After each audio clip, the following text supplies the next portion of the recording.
Okay. Thank you very much, everyone. And it's such a pleasure to be here with you today.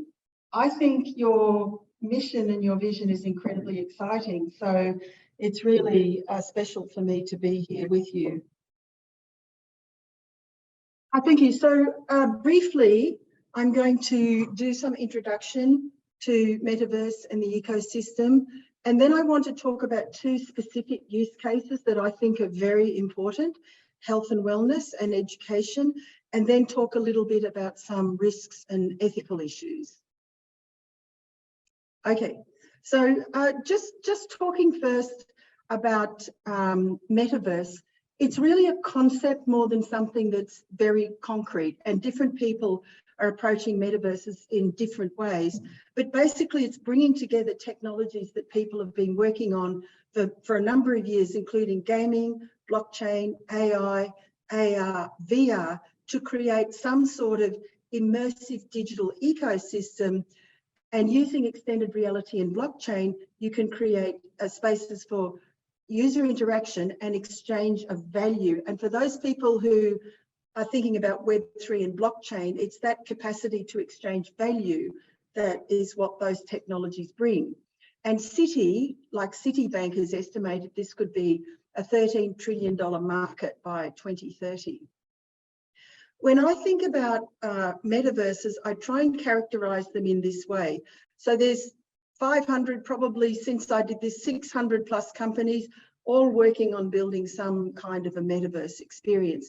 But I think there's four groups who are working on it, and they're quite different. One is the big techs, and that's Meta, Microsoft, Google, and those companies. And what they will do is they will use their existing customer base, which is huge. They have 3 billion something customers, and they're going to offer them immersive experiences.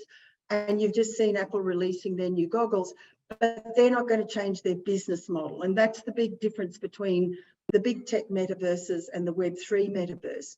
The second group you've got are the gaming companies, because for many years, gamers have immersive experiences. You do quests, you win things, people are used to exchanging assets within games and so forth. And a lot of them have very sophisticated immersive experiences. So there's 3 billion gamers worldwide.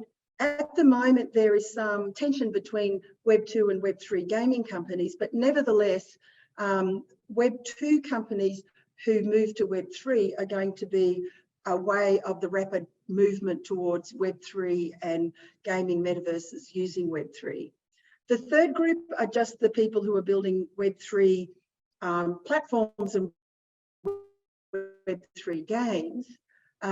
And you would have heard of them, Sandbox, Decentraland. I know they've been here to see you here. And what they're trying to do is build gaming experiences and other experiences, including commerce, entertainment, using metaverse that people can enter into. And with the Web3, they can have exchange of value, content providers can be rewarded, and so forth. And then the fourth one, I think, is the government and industrial metaverses, because they're going to be metaverses that have got very specific utility, either for citizens or for customers.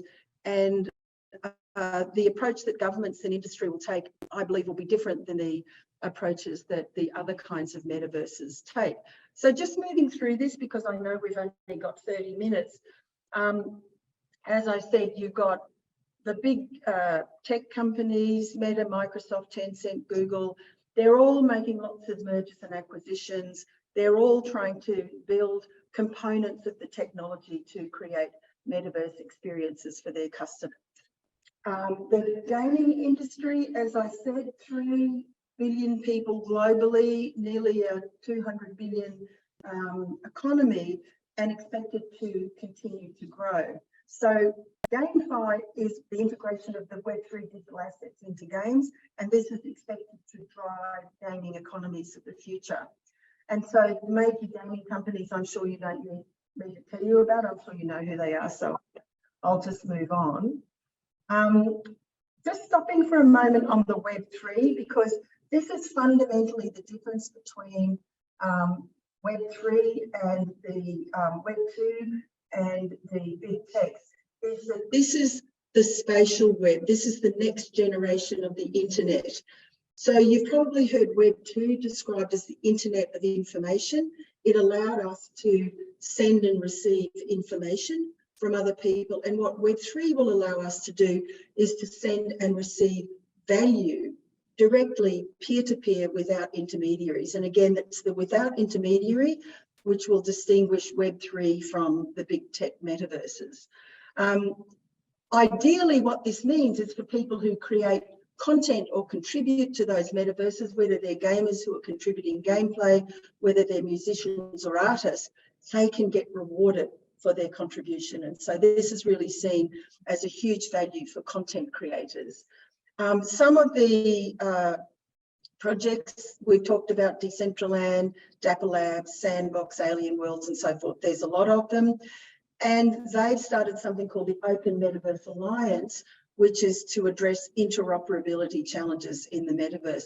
But they still don't have the big user base. So, you know, Meta and the big techs and the gamers, they've got 3 billion each, whereas Web3 still has a small user base, and this is a challenge they have to overcome.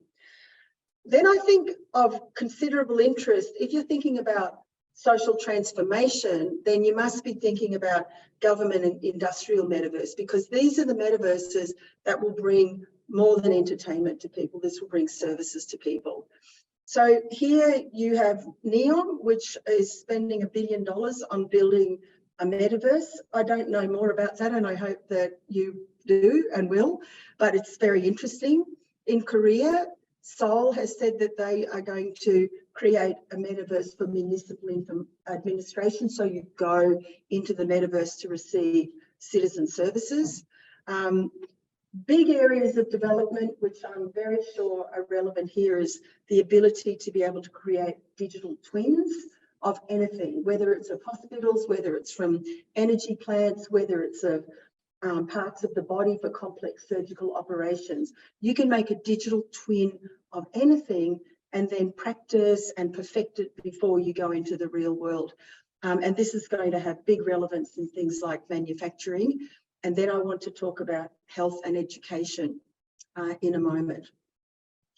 So for your information, my background is actually in healthcare. I worked for 20 years in healthcare before I even knew what technology was. So I kind of come from being well informed about healthcare. And 2 years ago, someone wrote to me from the Journal of Metaverse and said, can you write an article about health and the metaverse? And so I said, all right, I'll try. So I tried to kind of bring together the knowledge of healthcare and think about where metaverse and these technologies are going to make a change. And this is kind of the nub of where I think the changes are possible. So the first one is if you think about scientific collaboration, because traditionally for global collaboration in science, what happened, and I worked in WHO for 3 years, 20 or 30 experts fly from all around the world to WHO for 1 week, and they have some discussions and meetings, and they go home.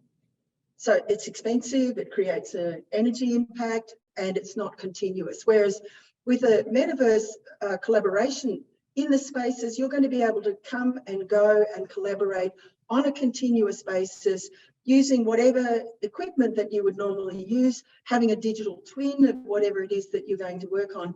And that will allow kind of seamless global collaboration on planning for new things, whether it's medical procedures or whether it's new types of facilities. My personal bias is that education is going to be the aspect that's going to be transformed through metaverse.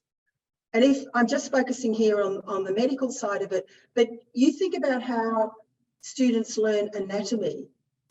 We used to go and cut up dead bodies and cut up frogs. Now they're going to be able to go inside a 3D immersion of a human body and see the heart and how it's connected to the arteries and the other organs and how the whole body is interconnected. So it's going to be a much more immersive and informative way to teach people about anatomy. For surgery, and this is already being used like this, surgical students can learn on digital twins of bodies. They can learn to perform operations with a great deal of precision. And now surgeons are actually getting 3D imaging of say you have a brain tumour or a lung tumour, and then the team can plan exactly how they're going to get at that tumour, how they're going to remove it, what impact it will have on other parts of the body. So this is already in use, and this is something that I think will only continue. And one of the things around the metaverse is that if you're collecting the data, you can see where that surgery student is making mistakes. And so the data picks it up, it tells you, and then you can go back in with micro learning to make sure that they actually, you know, learn to do what they're doing. Whereas if you're a teacher in a class of 30 people, you don't know who's absorbing what, or who's, you probably know the really clever kids and the really not clever kids, but all the ones in the middle you don't know. And this will enable you through data to be able to understand that much better. In terms of clinical care, obviously, if you have a car accident or a heart attack or a stroke, do not go and find your avatar.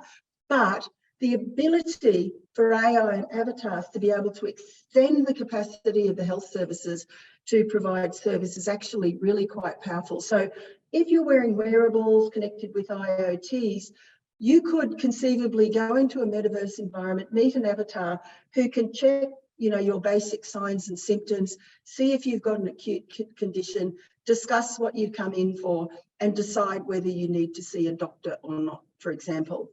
But then if you bring in things like AI, I was speaking to a doctor from America who's got an AI that can diagnose retinopathy, which is an eye condition. And they did a randomized controlled trial in Bangladesh. And what they found is that the AI can do, let's say, 40% of the tasks that the specialised ophthalmologist used to do, leaving him to be able to see more patients and provide more complex care. So it will extend the capacity of your specialised doctors to be able to do more by allowing some of it to be taken away by AI and avatars.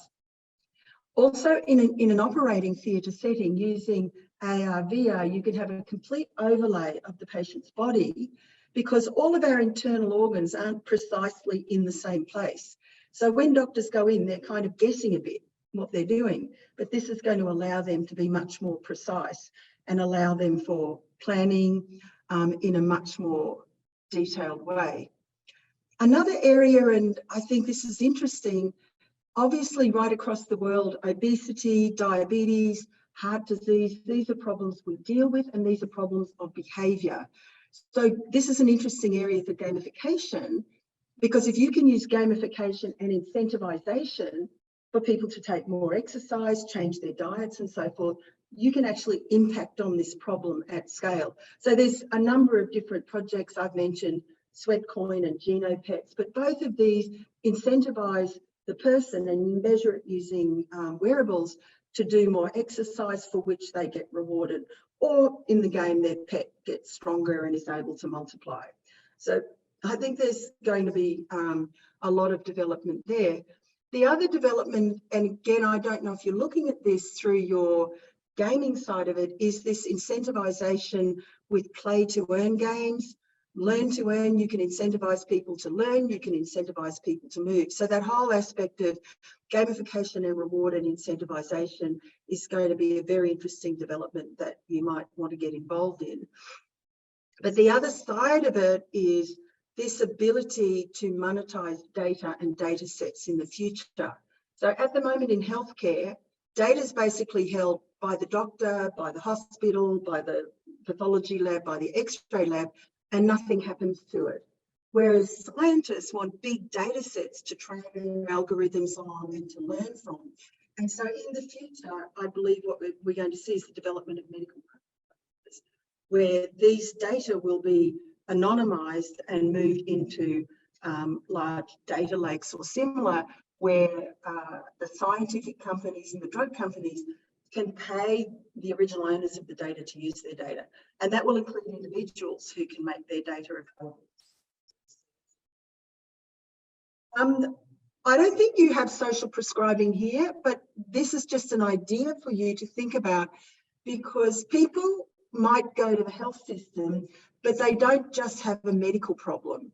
They might have a housing problem. They might have one of their relatives with a mental health problem. They might have who's disabled.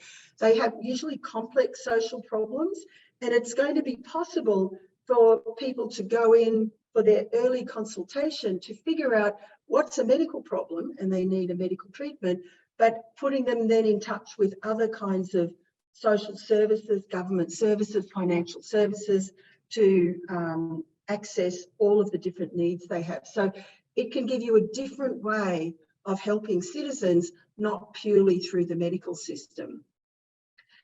And one of the things, and this applies for education and for health, because sometimes health people are very conservative and the doctors are very conservative and they don't like change. But what we have to remember, and this is for everything, is that Gen Z and Gen Alpha, the bulk of your population coming through, they're digitally literate, they grow up with tablets and mobile phones, they know how to work in digital settings, and they're very comfortable to be able to interact with their peers in digital settings. So you're potentially going to, whether it's through peer education, even through TikTok, provide health education through immersive micro modules to anyone, anywhere, using avatars to supplement community worker shortages. And then you can reward people for their efforts. A very interesting project, which if anyone's interested, I can show you, which is in the UK, is around the care economy, because no one pays carers, like it's your auntie, your grandmother, your other relative, all of whom who are helping care for the elderly, chronically ill and so forth. And you can create an economy where everyone can be rewarded for their efforts in the ecosystem. Now, the next piece to talk about, and this is very much a Web3, this idea that a community can own an economy, that they can build an economy around something they're interested in, and it can be owned through these decentralized autonomous organizations by the community, and it can be driven by the community, and the community can be rewarded for their contribution. So that's the opposite of what we have now in terms of product development, where you have big company makes a product, sells it to consumers who use it. This is actually all of the people interested in that particular issue or problem are involved in making it, driving it, setting the rules in the community, setting the reward and incentive structures in the community. So, and these are virtual communities. I know it's a lot, and I hope I'm not going too fast, but I've only got 30 minutes. So on education, this is where I think huge advances can be made. So first of all, it's a big market. AR, VR market in education is expected to be 17.8 billion by 2025, with a very huge annual growth rate of over 50%. Now, what you can do in the metaverse is give people immersive experiences. You can give them access to a wide range of resources. You can facilitate collaboration and social interaction because it's immersive. It's much more fun. And then, remember when you went to school and you had to sit there for 8 hours with books and mostly it wasn't fun? You can change that. And you can take people to different worlds, different places to learn history and astronomy, and you can track their learning. And I think that's the really valuable thing. You know who's actually learning and who's not learning, and you can intervene when they have challenges in learning. And you can make it fun. You can make it a game, you can reward them for learning better, and you can target precision learning, and you can do real, like in the healthcare, you can create real life encounters and simulations so they're learning in practice. And this is not just, when you think about the skills needed for the new economy, as the digital economy moves forward, we're going to need people with different skills. And this is a really interesting way to be able to teach them. And it's not just limited to here. It can be global. It can be 24 hours. So you can have learners from all around the world joining in this education. And that's great for like diversity of thinking, for learning perspectives of people from different countries. And so you can access and share resources from people all around the world. And because it's immersive, it can be deeper and more engaging. And if you think about learning history, learning astronomy, learning geography, you can take the class to all of those places and experience it all. And you don't have to have a bus, you don't have to fill in forms, you don't have to have security, you just go. So it really opens up the possibility, but it also opens up access, because maybe there are people in remote areas, they have internet, but they don't have the ability to come to school. Maybe there are disabled people. Maybe there are people who have xenophobia, they don't like going out. They can all get access to education through this. And then depending on how it's built, you can get these augmented reality experiences just through a mobile phone. And for many countries, that will be what it is. If you think about Asia and Africa and the less advanced parts of the world, they'll be accessing through a mobile phone. So metaverse education, just in summary, it's immersive and interactive, it's personalised, self-paced, you can bring in resources from anywhere and you can increase motivation and engagement. And while it takes money to build it in the first place, you don't have to have a physical school building and teachers and houses and equipment everywhere you're doing it. Once you've built it, you can invite learners from everywhere in the world to come. And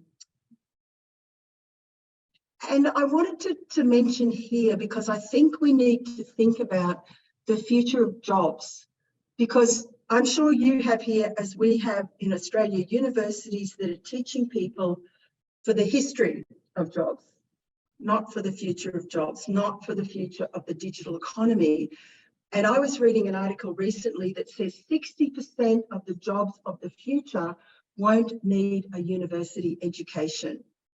So what they're going to need is highly curated skills-based education that's going to teach them the skills for the future. And we will expect that they will need new skills refreshed every number of years. Because if you think about how many people have had a portion of their jobs lost through ChatGPT, for example. So we need new jobs to make sure those people are skilled up for the new economy. So this is just the thought of the different kind of skills we're going to need to teach people, and how better than through metaverse immersive education. So the soft skills, the things machines can't do, definitely the technology skills, things about caring, empathy, people, culture. If half your workforce is working from home, someone needs to manage that. If people are spending a lot of time in immersive environments, maybe you'll have some mental health problems, you'll need counsellors for that. We're really going to need a whole army of people who know how to audit algorithms and look for bias in algorithms. All of these avatars need to be managed. Someone's going to have to manage them. Everyone's going to need a metaverse strategy, and we'll have drones going around and doing so many things. Someone's got to fix the drones, and they have to be taught how to fix the drones, and they probably can't be taught with the today university style of teaching. So we have to think about what the future looks like and how we prepare people with the skills in an agile way so that we can train them multiple times. I mentioned metaverse as a service because often people go like, yeah, that's interesting, but how do I put my school in metaverse? So you've now got companies who are specialising in providing metaverse as a service. You can go, they can build you a digital twin. You can go, they can create the immersive experience that you want. So, you know, as industries develop, people provide products to respond to that. But there are some risks and ethical issues about this that it's important that people think about. So even though ethics might be different between cultures, generally speaking, there's standards of behaviour that reflect the values of our culture, how people ought to act, whether it's concern, respect, trustworthiness, compliance with the law, being fair, preventing harm. Every culture has its own set of ethics. And then if you look into digital ethics, one of the challenges is that you can have an ethical question now where I'm discussing with you an ethical concern about a patient. That only impacts on that patient. The issue with digital ethics is it gets encoded, set into algorithms, taking the bias from the data sets, and it can affect hundreds, thousands, even millions of people, one decision. So it can impact at scale. So it's really important. And then if you think about metaverse, these are some of the questions to be asking is, Should it be open, accessible, transparent, all of the things Web3 is, or is it okay to be closed, like, you know, the kind of metaverses, or will government metaverses be somewhere in the middle? But there's thought that goes into that. If you create something in the metaverse, who owns it? What are the intellectual property issues in the metaverse? And what about all of these avatars? Should they have human rights? Are they subject to the law? These are questions no one's answered yet. That whole issue of data security, privacy rights, how do we protect consumers? How do we even know who the consumers are? And what about children? We probably can't stop them going to the metaverse, but how do we keep them safe? How do we know that they're interacting with other children? How do we know they're in a metaverse that's safe for children to be in?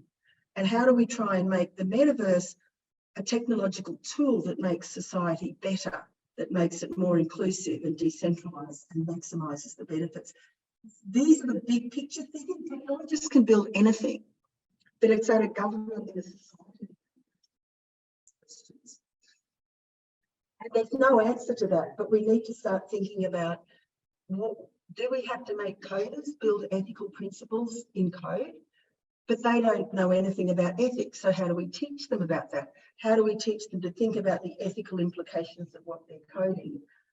There's no professional ethical standards. Do we need that? Can we make a community demand for ethical standards? These are all questions that we all need to be working on and thinking about together. And there are no end of legal issues with the metaverse, and these are just the beginning of them. Data protection laws, consumer protection laws, tax laws if they're making money, cybersecurity laws, gambling laws if they're gambling, copyright law on ownership of rights, intellectual property law on data ownership.